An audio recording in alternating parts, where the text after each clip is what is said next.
मर्यादा पुरुषोत्तम श्री राम के सर्वोत्तम सेवक, सखा और भक्त श्री हनुमान सद्गुणों के भंडार हैं। इनकी पूजा पूरे भारत और दुनिया के अनेक देशों में की जाती है। श्री हनुमान के परम पराक्रमी सेवा मूर्ति स्वरूप से तो सभी परिचित हैं, लेकिन वह ज्ञानियों में भी अग्रगण्य हैं। वह अतुलित बल के स्वामी हैं। उनके अंग वज्र के समान कठोर एवं शक्तिशाली हैं।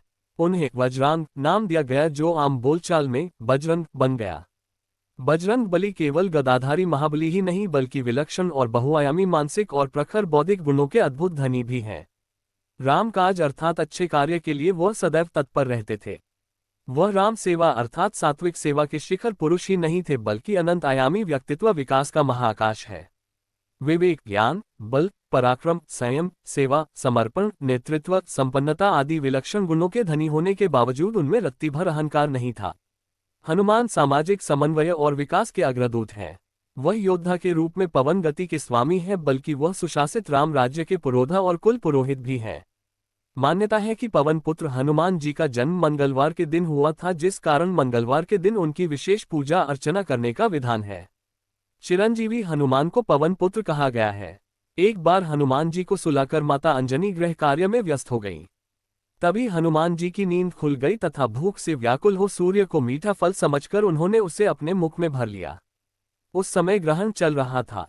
सूर्य की यह गति भांपते हुए राहु ने देवराज इंद्र के पास जाकर उन्हें सारा वृतांत सुनाया। तब देवराज इंद्र ने देखा कि छोटे से हनुमान सूर्य को अपने मुख में रखकर खेल रहे हैं और सारा जगत त्राहिमाम त्राहिमाम कर रहा है। उसी समय हनुमान जी की दृष्टि इंद्र की ओर गई और उसे भी फल समझकर खाने लगे। इंद्र ने हनुमान जी को अपनी ओर आता देखकर उन पर वज्र से प्रहार किया।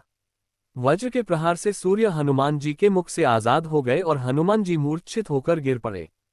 तभी वायुदेव ने वायु की गति रोक दी, जिस कारण सारे जगत में वायु संचार बंद हो गया और सभी जीव मृत्यु को प्राप्त होने लगे। देवराज इंद्र समेत सभी देवता तब ब्रह्मा जी के पास गए। तत्पश्चात ब्रह्मा सहित सभी देवताओं ने वायुदेव के पास जाकर उनसे विनती की कि वायु का संचार प्रारंभ करें तथा सभी हनुमान जी को बल, बुद्धि और चिरंजीवी होने का आशीर्वाद प्रदान करें। हनुमान जी की मूर्छा समाप्त हुई और सृष्टि में नवसंचार होने से मानव सहित सभी जीवों की रक्षा हुई।